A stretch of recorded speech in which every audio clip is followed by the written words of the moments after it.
waxa ay wada qaadanayaan waqti aad u qurux badan iyagoo ku raaxaysanaya dananka gitaarka iyo heesaha qaaciga ah. xilliyadan oo kale dhalinyarada caasimadda Galmudug markay ka soo baxaan shaqadooda maalinlaha ah ayay banaanka magaalada waxay ku qabsadaan qaaci iyagoo ugu magac daray waqti wada qaadashada dhalinyarada caasimadda Galmudug. caasimadda Galmudug ee Dhuusamareeb waxaa dib looga soo nooleeyay tumashada qaaciga Soomaalidu ay horay caan ku waan jirtay. dawada caashaqan ihelay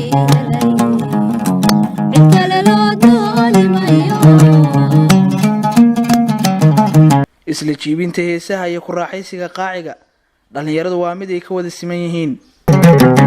Soomaaliya dhankeeda dhawaaq farax leh mooyee dhiila kama sugaayo. Galmudug oo dhan khaasatan Dhuusamareeb waxay joogaan Dhuusamareeb oo faraxsanaa inay joogo caasimadda Galmudug nabad baa ka jirto wadooyinka maaragtay qaaciga tumanaya dhalinyarada magaalada waa dhalinyaro wanaagsan mar walba jecel inay soo dhaweeyaan dadka magaalada markaas imaado anigana waxaan aad iyo aad ugu faraxsanahay qaaciga ka jiro banaanada roobka saayidada xilliyada shaqooyinka laga nasto oo mashquulka badan iyo shaqooyinka badan laga soo baxo dhalinyaradu meelaha noocan oo kale oo quruxda badan ay waqti ku qaataan taasna waxaa sabab u ah runtii amniga iyo isdhexgalka bulshada iyo mataqaanaa xasiloonida ka jirta Galmudug deegaanada Galmudug oo dhan meeshan kaliya ma ahan deegaanka dhan waa roobsaday aad u qurux badan yihiin waxaan leeyahay xilliyada shaqada laga soo baxo kale ama weekendiga kale inaad imaataan ku caweysaan oo ujeedaa maanta meeshan waxaa ka socda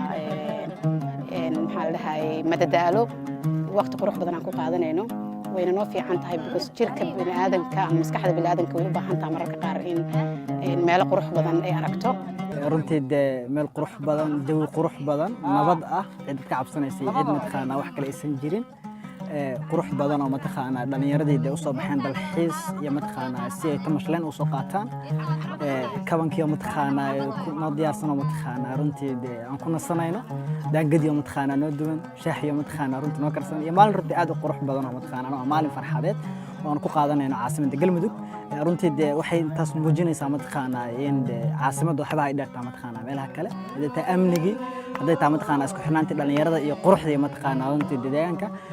dad badan oo waxaa jira ku soo hortay dhalinyarada ku nool caasimadda Galmudug si ay waqti iyo farxad u qaataan dhalinyarada ku nool magaaladan. Maxamed Macalin Axmed Maxamed Qadar warbaahinta Goobjoog Dhuusamareeb.